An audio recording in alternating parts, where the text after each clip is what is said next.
Што со лозарите? Што со 10.000 лозарски фамилии, кои што директно или индиректно се зависни од тоа лозарство?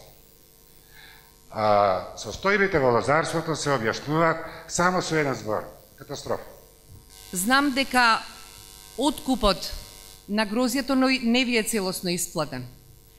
Знам дека дури не ви е исплатен откупот на грозјето за 2009 година од страна на винарската визба Џумаилија, која што е во стечајна постапка.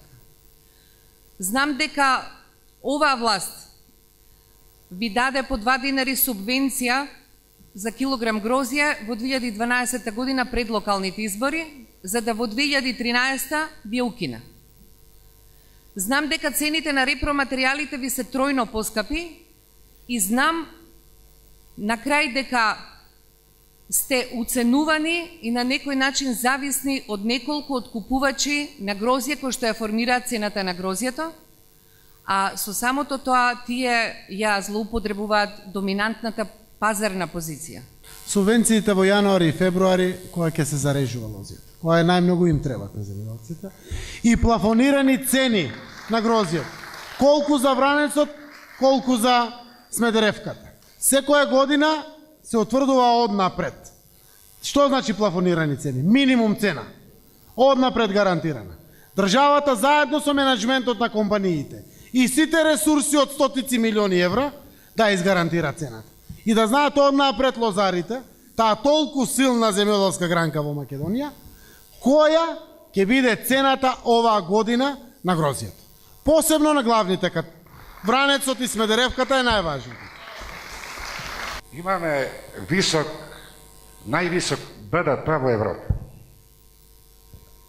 Имаме ниски данъци, најниски данъци. Имаме зголемено производство. Имаме зголемен износ. Спроти сите овие лепе речи на власта, постои еден збор.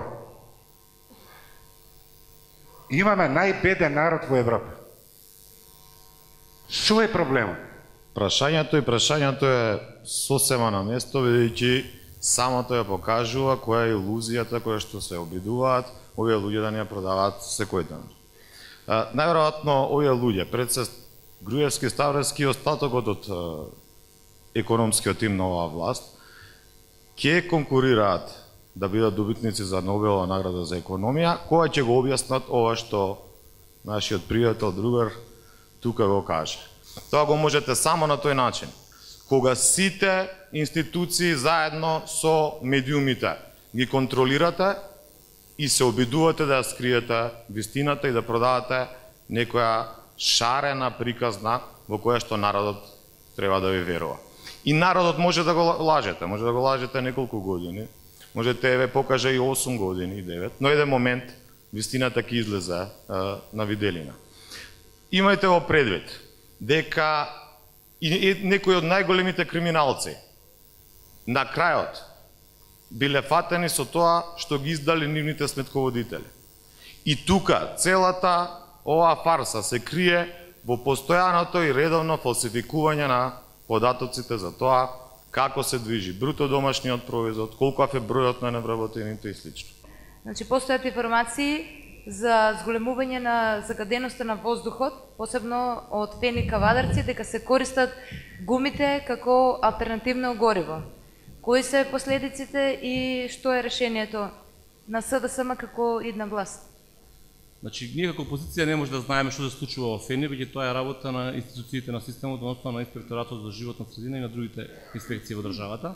Меѓутоа, она што можеме да го кажеме и она што го гледаме, ја денеска ги извадив, значи, мерењата на мерната станица во Кавадарци за последната недела дена и денешниот ден. Значи, во последните 24 часа, синоќа во 20 часот, измерени се скоро 600 милиграми на метар кубен PM честички во воздухот. Дозволената граница на овие PM честички е 50 микрограми на метар кубен. Повеќе нема да кажувам и повеќе нема да зборувам, ова доволно кажува све.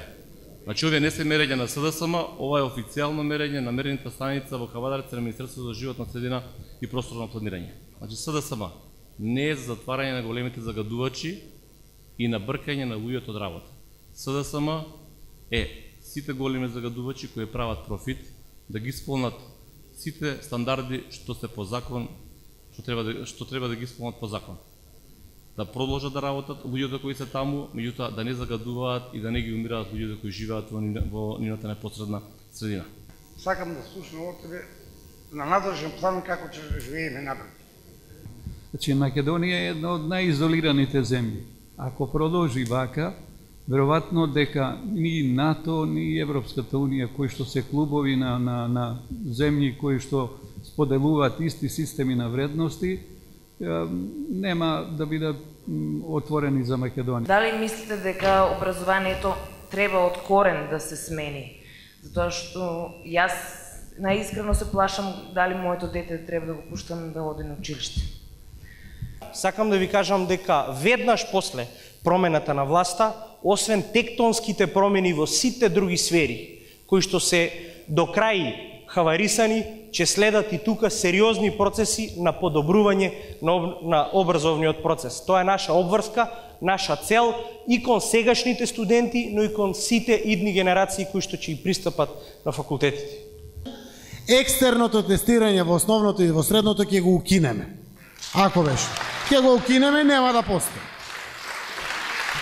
Начините на мотивирање на наставниците мора да биде поинаков.